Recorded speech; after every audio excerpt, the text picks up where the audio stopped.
Nuestro siguiente expositor es el doctor Luis Jiménez, quien disertará sobre densitometría ósea de columna, cadera y antebrazo.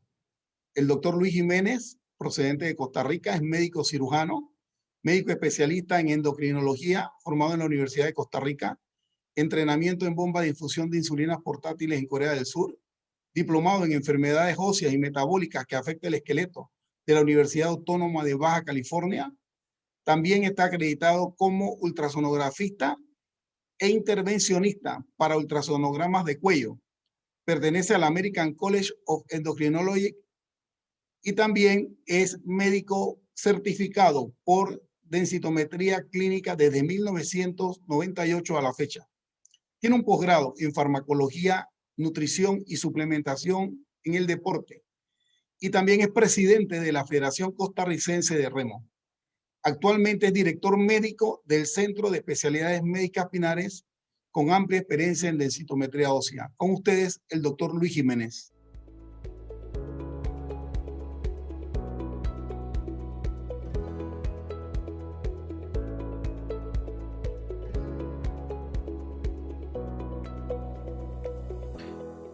Yo soy el doctor Luis Jiménez Briceño, endocrinólogo y densitometrista clínico de Costa Rica. Y quiero agradecer al comité organizador por tomarme en cuenta para esta charla sobre densitometría ósea de columna, lumbar, cadera y antebrazo. Cuando hablamos de densitometría, pues tenemos distintas tecnologías y algunas de estas tecnologías van a medir distintos sitios, tanto centrales como periféricos. En este caso, estamos hablando de la tecnología DEXA, donde vamos a poder medir zonas centrales como por ejemplo la columna, la cadera y el antebrazo, si bien es una zona periférica, en el caso de densitometría DEXA, se considera dentro de los sitios anatómicos posibles para hacer diagnóstico de acuerdo a los criterios de la OMS. Ya todos conocemos la clasificación de la osteoporosis de acuerdo a la OMS basada en DEXA.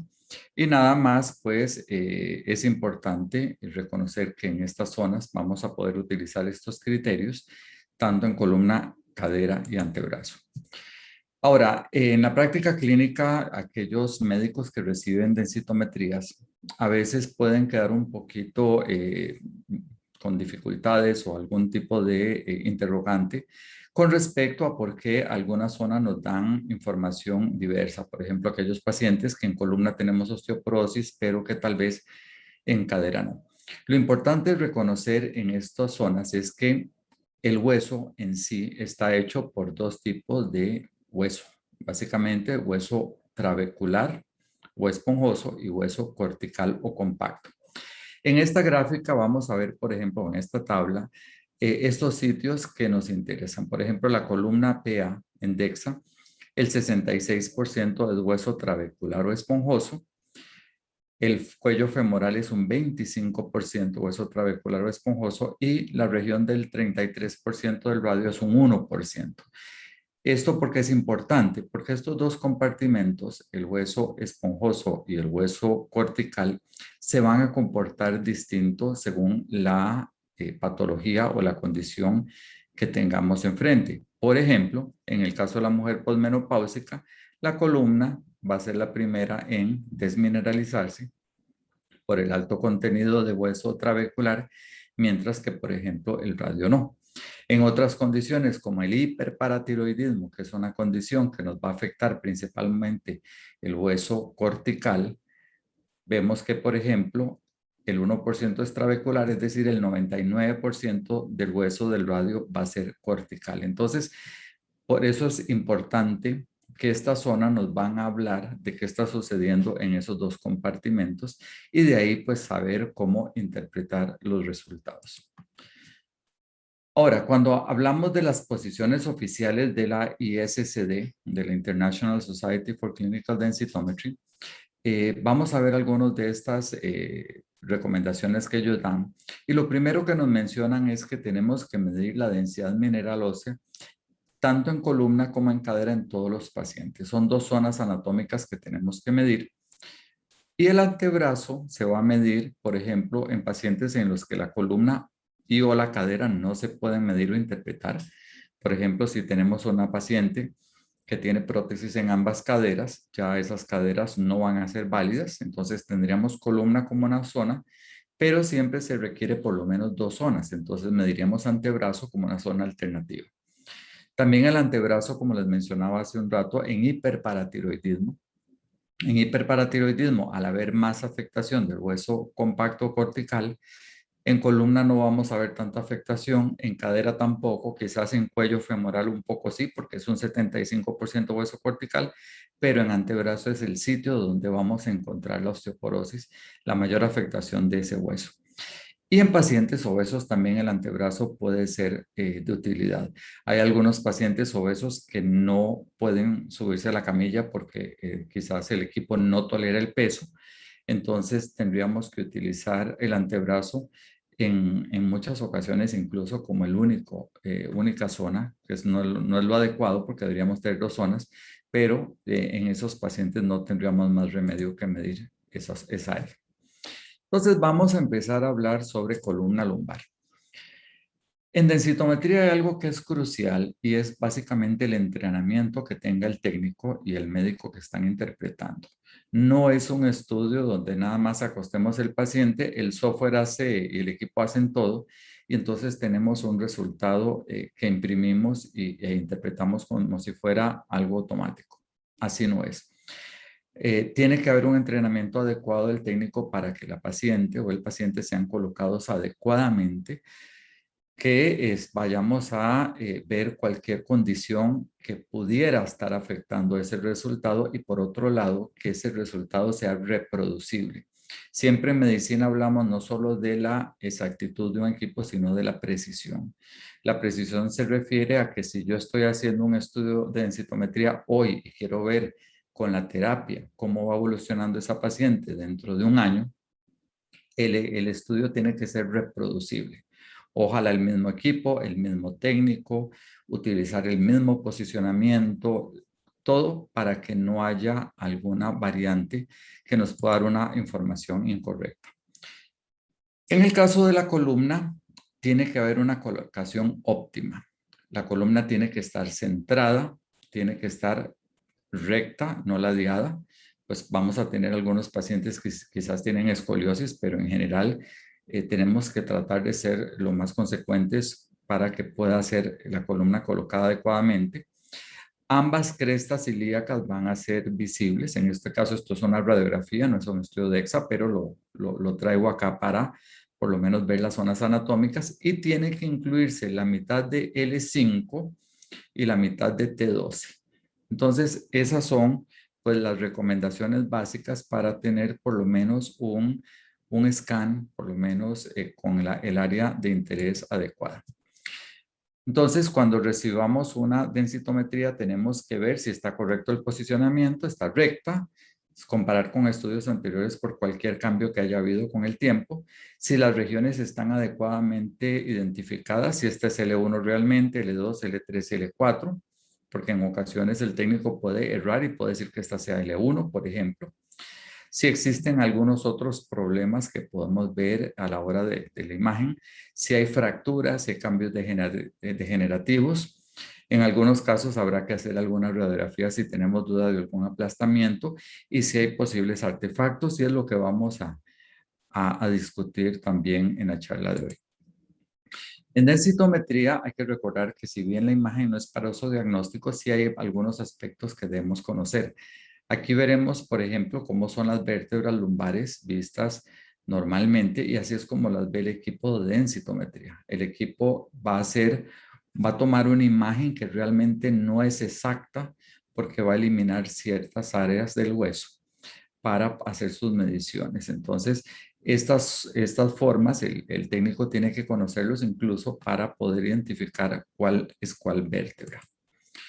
También es importante que el técnico y el médico que reportan tienen que conocer que pueden existir variantes anatómicas de algunas pacientes. Es decir, si yo tengo una paciente, tengo que saber que si yo estoy midiendo L1 a L4 hoy, dentro de un año tengo que medir las mismas vértebras. Pero si tengo pacientes que tienen alguna variante anatómica, por ejemplo, 6 vértebras lumbares, o que tienen más bien 4 vértebras lumbares, o las últimas costillas las tienen en L1, etcétera, cómo actuar para que no haya cambios cada vez que cada técnico con la secuencia de estudios vaya a variar eso, porque yo tengo que comparar siempre las mismas vértebras y por eso es importante que sean realizados en el mismo centro y con un técnico adecuadamente entrenado. Cuando el equipo hace el estudio, vamos a medir normalmente las 4 vértebras L1 a L4. Aquí ven el representado, por ejemplo, en la tabla donde tenemos el T-score y cada vértebra nos va a dar un T-score. En este caso, L1, esta es la densidad, L2, L3, L4. Vemos el T-score menos 1, 8, menos 2, 4, menos 2, menos 2.3 y entonces va a salir luego el promedio de las 4. Hay que tratar de utilizar todas las vértebras evaluables y si vemos alguna alteración, a veces tenemos que eliminar alguna vértebra. Entonces, dentro de las recomendaciones de la ISCD se dice que se utilizan las 4 vértebras, pero en algunos casos puede haber alguna vértebra que no nos sirve. Entonces tenemos que eliminarla. Si con 3 vértebras no podemos, podemos utilizar 2, pero nunca utilizar una vértebra para hacer diagnóstico. Entonces, esto es importante porque en algunas ocasiones nos topamos con densitometrías donde nos dicen la paciente tiene osteopenia, pero tiene un foco de osteoporosis en L3, por decir algo. Eso es un error. Eso no se debe hacer porque es un error de pues, procedimiento y por otro lado, con una zona pequeña no puedo hacer el diagnóstico. Entonces, importante que en algunos casos tenemos que utilizar no las 4 vértebras, 3 o 2 es válido, y decir por qué estamos eliminando las otras vértebras. Y los estudios laterales de columna en DEXA, en densitometría, no se utilizan para diagnóstico. Se dice, por ejemplo, que tenemos que ver cada vértebra. Les enseñé ahora en la tabla donde decía cada vértebra el T-score. El T-score puede variar un poquito. Tenemos una vértebra, por ejemplo, que podría estar en menos 1,8, otra en menos 2,2, otra en menos 2,1, otra en menos 2. La diferencia es poca. Pero si la diferencia entre las vértebras es mayor de una desviación estándar, esa vértebra tenemos que eliminarla porque me está falseando el promedio hacia arriba o hacia abajo. Entonces vamos a ver algunos ejemplos. Este es un estudio basal y este es un estudio de seguimiento. Vemos la columna recta, está centrada, vemos las crestas ilíacas, vemos aquí la mitad por lo menos de L5 y vemos también T12. Y este es un scan que está bien hecho, son las mismas vértebras, entonces nosotros vemos que el resultado es el adecuado y le podemos confiar al médico que sus medidas terapéuticas están haciendo efecto o pudiera ser que no, pero estamos certeros de que el diagnóstico y el seguimiento es adecuado. Pero vean acá este otro caso. Esta es una paciente bien colocada y aquí colocaron mal la paciente. Entonces, no solo se colocó mal la paciente, sino que se rotularon mal las vértebras. Esta supuestamente es L1, pero realmente es T12. Entonces aquí lo que me está haciendo el técnico es haciéndome un pésimo estudio en colocación y no solo en colocación, sino en rotulación. Y entonces tenemos valores de densidad totalmente diversos. Por ejemplo, aquí tenemos este paciente con un T-score total de menos 0,5 y este menos 1,5. Entonces aquí hay una gran diferencia y esa diferencia se debe principalmente al mal posicionamiento. Entonces una recomendación siempre es ver las imágenes, no solo ver el reporte con los numeritos, sino ver las imágenes, ver si coinciden, ver si la rotulación de las vértebras es adecuada para poder pues, tener un adecuado seguimiento. Podemos tener cambios degenerativos. Por ejemplo, aquí vemos pacientes con escoliosis, cambios artrósicos, y estas zonas más oscuras son zonas más calcificadas y entonces me van a elevar falsamente la densidad. Entonces, en este caso, podría ser que tengamos una paciente con osteoporosis, pero esta vértebra, por ejemplo, me estaría elevando muchísimo la densidad y a la hora de promediar me va a dar un valor de densidad más favorable, lo cual no es adecuado porque sería una paciente donde tenemos una elevación falsa de la densidad. Tenemos otros casos de artefactos también, ¿verdad? Entonces aquí podemos ver pacientes con aplastamientos vertebrales. Aquí tenemos un aplastamiento, aquí tenemos otro. El problema de los aplastamientos es que la vértebra colapsa y al colapsar se vuelve más densa porque entonces el mineral queda más concentrado en un área más pequeña. Entonces esta vértebra va a tener una densidad muy alta, igual que esta. Entonces si la incluimos en el análisis, me va a elevar la densidad y podría ser que esta paciente, que de hecho tiene una osteoporosis, nos salga con osteopenia, lo cual no sería cierto. Más bien tendríamos una osteoporosis severa, porque no solo tendríamos la osteoporosis, sino un aplastamiento. De ahí también la importancia de los estudios de seguimiento, porque puede ser que 1, 2, 3 años antes esta vértebra no estaba fracturada y la podemos detectar en las imágenes de la secuencia de la historia de esa paciente. Podemos también tener otros artefactos. En este caso tenemos aquí una sombra que se interpone un poco más sobre L3 y este es medio de contraste. Esto es un medio de contraste después de un estudio varitado. Entonces ahí vamos a tener una densidad elevada. Tenemos que decirle a la paciente que regrese 2 semanas más tarde. Vean, por ejemplo, la densidad como estaba más alta cuando realmente este era el valor real. Entonces esos detalles también hay que conocerlos. Y si la paciente o el paciente se han realizado un estudio varitado con algún estudio de medicina nuclear, tiene que esperarse unos días para poder hacer el estudio porque nos van a interferir. También tenemos otros casos donde la densidad puede estar elevada, también a nivel de columna lumbar, ¿verdad? Aquí tenemos algunos casos como una espondilitis anquilosante y una aorta calcificada. Recordemos que los rayos pasan de abajo hacia arriba, a donde están los receptores, y entonces esa aorta calcificada va a sumar la densidad sobre la columna y entonces va a salir un poco más alta. Entonces, en paciente ya adulto mayor, muy avanzado, en la columna podemos perder credibilidad en caso de aorta muy calcificada, en caso de aplastamientos, en casos de escoliosis, cambios artrósicos, etcétera. Y entonces en ese caso el médico debe reportarlo y decir esta columna no es válida, vamos a utilizar, por ejemplo, cadera y antebrazo como sitio alterno. Aquí tenemos también unas colilitiasis, pero que no me está afectando realmente. En algunos casos el equipo puede detectarlo como hueso, pero aquí estamos viendo que no, porque esta es la zona en rosado donde el equipo está haciendo sus cálculos para la densidad. Otras cosas que podemos ver, y quiero aclarar, es que esto lo vemos con cierta frecuencia. Entonces, no solo es que el técnico haga el estudio y esté viendo la pantalla, sino que esté pendiente del paciente. Esta es una paciente que puso las manos sobre el pecho, sobre el abdomen, perdón, los puso así entrelazadas y entonces aquí las falanges se estarían metiendo y entonces estaría el equipo midiendo hueso que no corresponde a columna y podríamos cometer el error de tener valores totalmente falsos de la densidad mineral. También en algunos casos, vean lo que les decía, en cada vértebra el equipo me da un T-score. Entonces tenemos L1 con T-score de más 0.3, L2 0.6, pero vean L3 14.7 y L4 menos 2.6.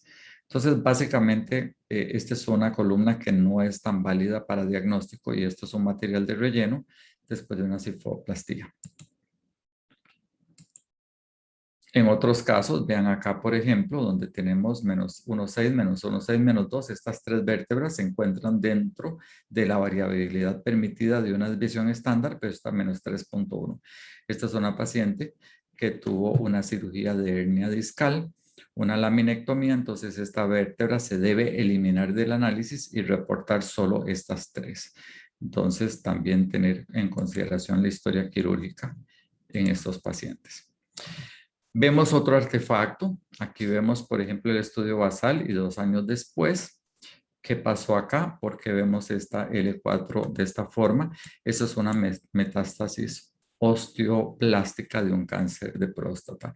Si no vemos esto, la densidad estaría muy elevada y diríamos el paciente mejoró de su osteoporosis porque subió su densidad, por decir algo, un 10-15%, y realmente lo que está haciendo es teniendo un cáncer metastásico. Pasamos a cadera. La cadera, de acuerdo a los criterios de la ISSD, se tiene que usar únicamente cuello femoral y fémur proximal total, o sea, cadera total. No se deben utilizar la zona de Ward ni el trocánter mayor para el diagnóstico y se puede medir cualquiera de las dos caderas. La zona de Ward no se utiliza, entonces esto es importante. Cuando uno ve una zona de Ward reportada, uno sabe que la persona que está haciendo el reporte no conoce los criterios de diagnóstico, entonces deberíamos pues también tener mucho cuidado. En cadera, uno de los problemas más frecuentes es la mala rotación. Esta es una cadera bien colocada, esto es una cadera mal colocada. Aquí vemos el trocánter menor y esto es una cadera mal colocada. Si la persona no conoce el tema, pues podría dejar pasar esto. Y vean estos estudios en cadáveres rotando la cadera. Según cómo se rote, la densidad aumenta o disminuye. Entonces, si el técnico coloca mal el estudio, puede ser que tengamos valores falsos y un seguimiento alterado. Esta es la forma adecuada. Cada equipo tiene su forma específica, pero en general hay que rotar la cadera internamente con estos aparatos y así lograr un adecuado estudio. Si el técnico no hace esto y nada más acuesta a la paciente, el cuello femoral va a quedar de esta forma y los rayos no van a pasar adecuadamente. Hay que rotar internamente la cadera para que el cuello femoral quede de esta forma y que los rayos puedan pasar adecuadamente y darnos un valor real. Vean, por ejemplo, esta es una cadera bien colocada, tiene que estar recta. Esta es una cadera mal colocada, que esta es una cadera que no solo está, no está adecuadamente rotada, sino que está abducida. Y este es un paciente que le hicimos el estudio con 4 minutos de diferencia. Es el mismo paciente y vemos cómo hay valores distintos. Aquí tenemos en cuello femoral menos 2.3 y aquí tenemos menos 1.7, por ejemplo, el Z-score menos 1.8, menos 1.2. O sea, en 4 minutos el paciente cambió hacia mejoría. O sea, mejoró un 3.4 en 4 minutos o si se coloca al revés, pues podría perder 3.4 en 4 minutos. Entonces, cadera es un lugar donde tenemos muchísimo error de precisión y tenemos que exigir que el estudio sea hecho adecuadamente.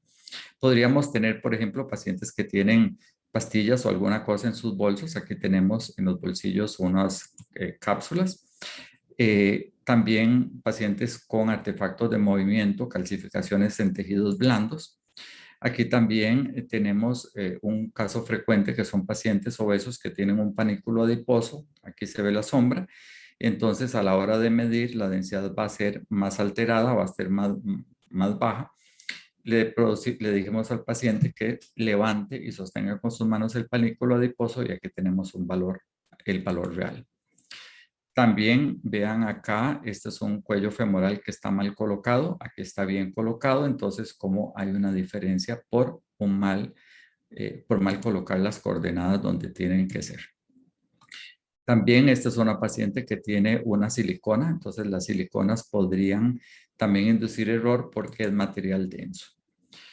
En algunos casos también podríamos tener como en este una artrosis severa de la cabeza femoral que se mete hacia el cuello femoral, entonces tenemos un cuello femoral muy bien mineralizado, pero el resto de la cadera con osteoporosis. Entonces también identificar esos cuellos femorales con cambios artrósicos.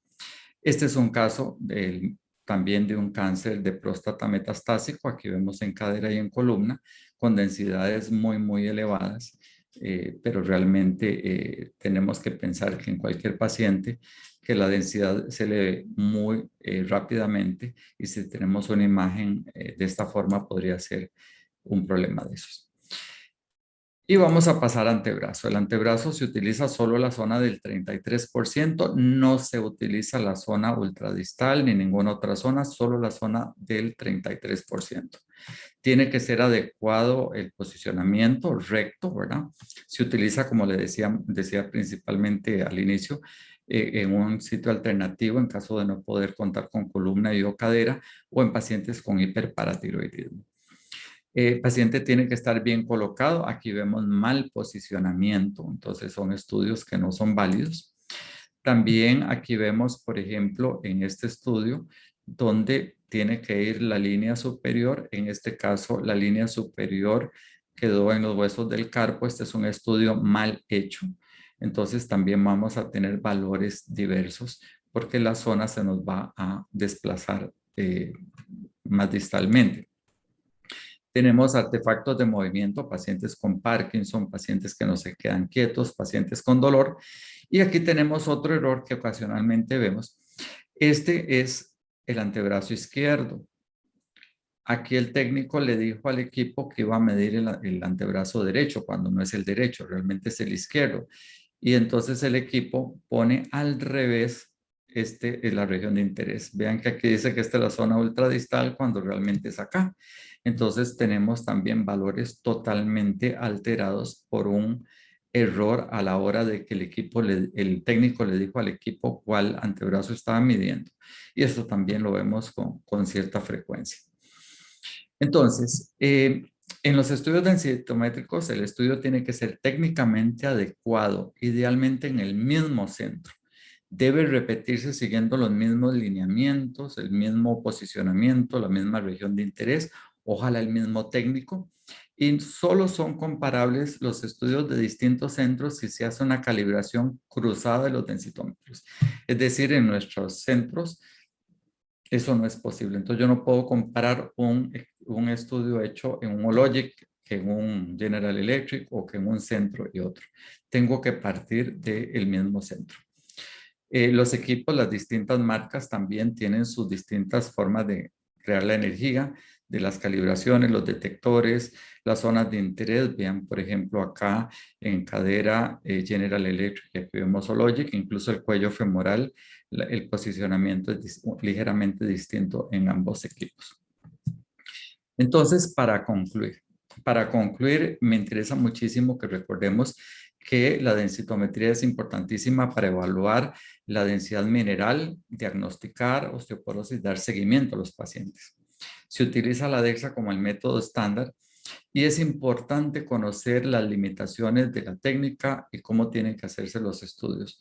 No simplemente es acostar al paciente, el equipo me tiró un valor y ese valor lo reporto como osteopenia o osteoporosis, porque pueden darse una serie de circunstancias como hemos visto. Los errores en densitometría son muy frecuentes, eso está reportado en la literatura, por eso es que tenemos que ver y en ocasiones devolverle incluso el estudio al técnico y decirle, necesito que me elimine esta vértebra, necesito que me coloque mejor al paciente para poder tener un dato adecuado. Una densitometría mal hecha nos puede inducir a darle al médico tratante datos falsos. Como les decía, con solo que yo mueva la cadera un poquito para acá o para allá, eso me va a dar densidades totalmente distintas. Y muy importante, existen las guías de la ISCD en línea que podemos encontrar.